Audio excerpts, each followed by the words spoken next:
Hey everybody, so we launched this Scum of the Stars Core Edition back on Saturday, but on RPG now, you can only show so many pages of the book. And we had a couple of questions about the system, because of course we had to make the call of which pages to show on the preview. And so we chose the introduction because it contains all the essential information. A few people have asked about the kind of the nuance of the system, so I thought I'd do a little video here to show you basically how the system works. So the system is, as you can see, I've got my pile of D6. It is needless to say, a D6 system. Predominantly, there are moments of complication where dice 8 through 12 may come in, but predominantly most of what you be rolling is a big fist, or in my case, a little cup, or a fist full of D6s. You'll notice as well, I've got two character sheets here. I've got one of our archetypes that from the beginner's edition that have since been updated to the core. And so for those of you who purchased the beginner's edition and now have since purchased the core edition, you can get updated versions of these. And I've got a blank character sheet. The thing you'll notice probably about most striking about this blank character sheet compared to other RPGs is, well, where are they? What, did we hide them? Are they in the outback with the drop bears? Nope, it is the fact that we have no skills in the system, per se.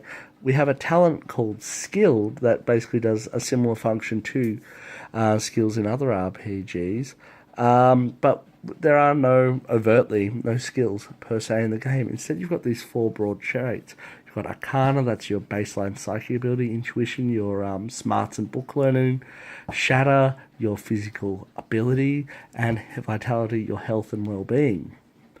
And they're pretty much what you roll for everything. The logic of this is based out of things like Star Wars and Guardians of the Galaxy and all those other great sci-fi texts. When you have these really well-rounded, in terms of skill sets, characters, you think about Drax the Destroyer in Guardians of the Galaxy. He's pretty much a walking brick, and he can do walking brick things all the time. Similarly, Luke when you first meet him in Star Wars, he might be learning to be a Jedi, but he can, shoot a womp rat, run a speeder, fly a X-Wing, and do a whole bunch of all other cool stuff that, generally falls under one, basically, set of abilities for him. Similarly, if you think about the Chronicles of Riddick and Vin Diesel's character, Riddick can do all sorts of tough guy and survivalism things, just with his being Riddick, more or less. So we've kind of mirrored that in the system by emphasizing these four key traits, varied by talents, and of course by your species features, the species creature choice that you make. I.e., if you think about the Arc Punk here, he's fast for the tracks, and he's a robot, so he gets mechanical. So if you have a look here at the Arc Punk, he's got his four core traits there. He's got his Arcana, he's got his Intuition, he's got his Shatter, his Vitality. So let's say he was climbing a mountain. You roll Shatter. So basically, to go back, that's, you pick up 3 dice, because he's got 3 Shatter, and you roll, and you look for 5s or 6s. Look at that, he gets a 5, 1 success is required in most circumstances. To succeed, you get a 5, you do, and he does. In most cases then, I guess the thing to fall back on with this system is to essentially look at the trait, pick a trait, roll dice equal to that trait, look for 5s or 6s. This, of course, comes from the base of the system, which is one I wrote with my lovely wife, Stack, some years ago, called Big Damn Sci-Fi, and that was, of course, a little 2,000-word rulebook. Of course, now I've got a 168-page core edition, so we've added a few more complications into the system beyond this. That said, it still very much works from that baseline.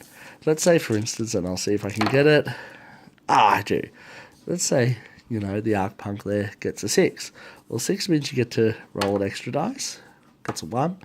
Doesn't happen. But still, 6 gives you an extra chance. It's called a starburst, and it gives you an extra chance for another success.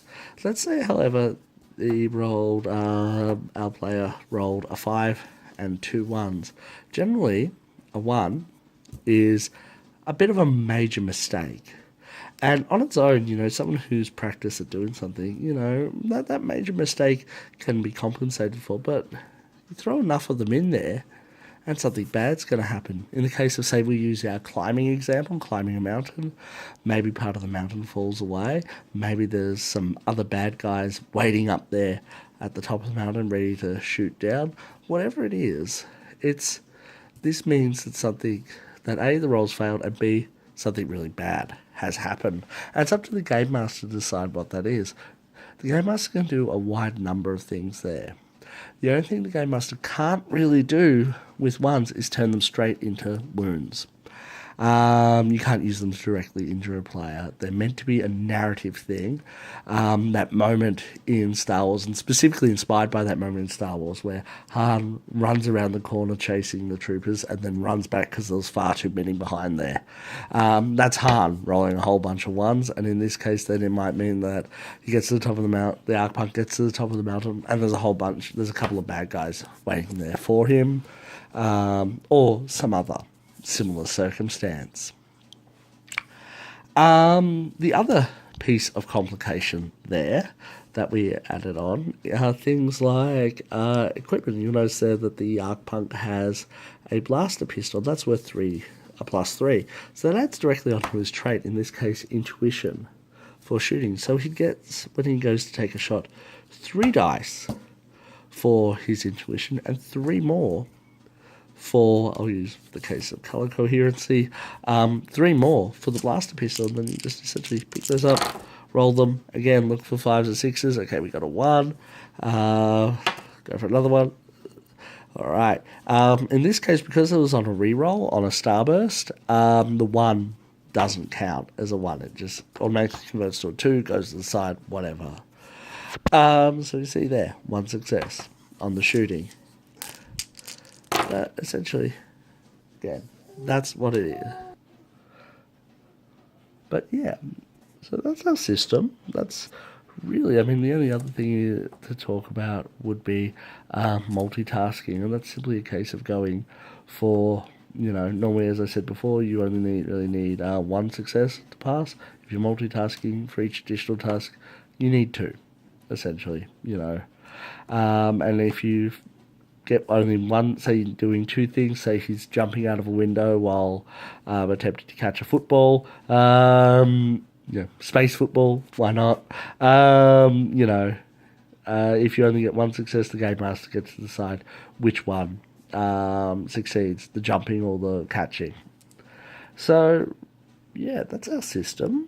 I hope that sort of, answers any questions that are out there. And feel free to shoot me more or any other questions that you folks out there might have. I hope everyone who's either upgraded from the beginners to the core or has bought the core edition is enjoying it and is having fun out there in the fallen ruins of the Blood Empire. All right, catch you, folks.